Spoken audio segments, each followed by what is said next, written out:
সুপ্ৰভাত বন্ধু বান্ধৱীসকল। এয়া ৰাতিপুৱা শুই উঠি পিছফালে আহি দেখিছোঁ যে মই যে সদায় ভিডিঅ' দি থাকোঁ, এয়া কুন্দুলি লাগিছে, ভাত কেৰেলা, বিলাহী, গোটেই হেন্দালিখন একেখন হেন্দালিতে গোটেইবোৰ লাগি আছিলে। গোটেই হেন্দালিখন মাটিত শুৱাই থৈছে।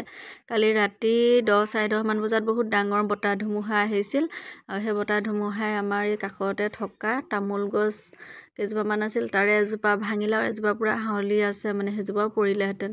এয়া হেন্দালিখনতে পৰিলে আৰু ফাৰ্মখনৰ টিং এখন ভাঙিলে আৰু বাকী 4-5খনমান টিং বেকা কৰি পেলালে, মাজতে বাঁহ চাবো ভাঙি পেলালে। ইমান মনটো বেয়া লাগিছে দেখি ৰাতিপুৱাই শুই উঠি। এইফালে চাওকচোন কেনেকুৱা অৱস্থা কৰি থৈছে বাৰু। বিলাহীখিনি ইমান ধুনীয়াকৈ লাগি আছিলে, বেলেগৰ এতিয়া বিলাহী গছ মৰিলে, আমাৰ এতিয়া বিলাহী লাগিয়ে আছে, ৰঙা হৈ আছে। আপোনালোকে দেখিছে নহয় এইবোৰ, কণ বিলাহী লাগি আছিলে, কুন্দুলি, ভাত কেৰেলা। মই সদায় ভিডিঅ' দিয়ে থাকোঁ, আপোনালোকক দেখিছেই। বহুত বেয়া লাগিছে দেই মনটো সঁচাকৈ ৰাতিপুৱাই শুই উঠি। হেন্দালিখন বহুত ডাঙৰো আছিলে, কাৰণ বিলাহী, কুন্দুলি, ভাত কেৰেলা গোটেইখিনি একেখন হেন্দালিতে ডাঙৰকৈ দি থোৱা আছে, তাতে গোটেইখিনি লাগি আছিলে। আৰু ঘৰৰ পাচলি খায়ো ভাল লাগে, হয় নাই বাৰু।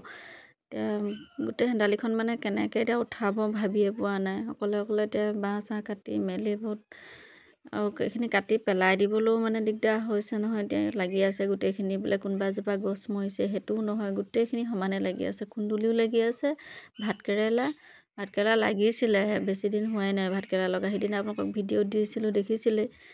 দুসাঁজমান খালোঁ, মাহঁতৰ তালৈ দিলোঁ, নাওজানলৈ। এইফালে আৰু নিলে কিছুমানে। তাৰপৰা লাগিবলৈ লৈছিলেহে, অকণমান ডাঙৰ আছিলে। কালিও সেয়া ছিঙি থৈছিলে অলপমান, নহ'লে কি হয় কেৰ্কেটুৱা বান্দৰে এইবোৰ, মানে বান্দৰ যিবোৰ আহিছে এতিয়া, গোটেই বান্দৰেও এইবোৰ চব খায়। এতিয়া ভাত কেৰেলাও খায়, কুন্দুলিও খায়, কণ বিলাহীখিনিও খায়, মানে চব খাই পেলাই। সেইকাৰণে প্ৰায়ভাগ ছিঙিয়ে থকা হয়। গোটেইখন মাটিত শুৱাই থৈছে। ফাৰ্মখনো ভাঙিলে, এইফালে হেন্দালিখনো ভাঙিলে। এখন এতিয়া তলে বাঁহ ভৰাই কেনেকৈ কি কৰে জানো, মানুহজনেহে গম পায় দে। দেখিয়ে মানে মোৰ কিবা লাগিছে আৰু। এতিয়া অকলে কেনেকৈ কি কৰিব। বতাহ চাতি মানে সেইফালৰ পৰা আহিলে, আগৰ পথাৰৰ ছাইডৰ পৰা আহে, পথাৰৰ ছাইডৰ পৰা অহাহেঁতেন আৰু বেছি মুকলি আছিলে, বেছিকৈ ক্ষয়ক্ষতি হ'লহেঁতেন। এইফালৰ পৰা আহিলে কাৰণে অলপ কমেই হ'ল। এইটো ছাইডৰ পৰা আহিলে, উত্তৰ ছাইডৰ পৰা এইফালে গছবোৰ তেনেকৈ শুৱাই থোৱা নিচিনা হৈছে, দেখিছেনে বতাহে।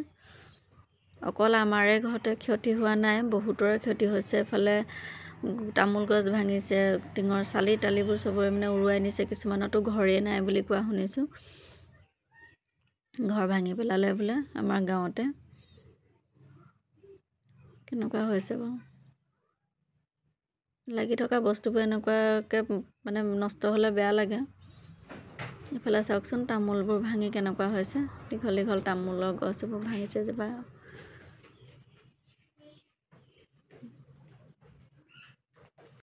এই তামোলজোপা অকণমান শুকাই আছিলে আৰু ঘৰটোত নপৰিলেগৈ বাৰুকৈ। তামোলজোপা ভাঙি পেলালে, মাজতে দীঘল তামোল। সিফালে সেই অলিহঁতৰ ঘৰ খেৰৰ চালি দি থৈছিলে, ভাঙি সেইখন বেকা কৰি থৈছে, দেখিছেনে। মাজতে সেয়া ফাঁক কৰি থৈছে, বোলে বাঁহ চাহ পেলাই।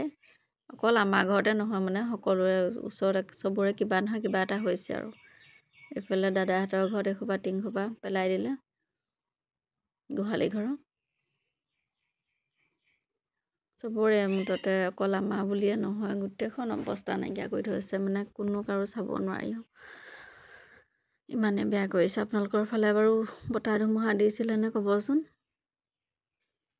এনেকুৱা অৱস্থা হৈ আছে ৰাতিপুৱাই শুই উঠি। আজি আৰু মানে দিনটো ভাল নাই লগা আৰু।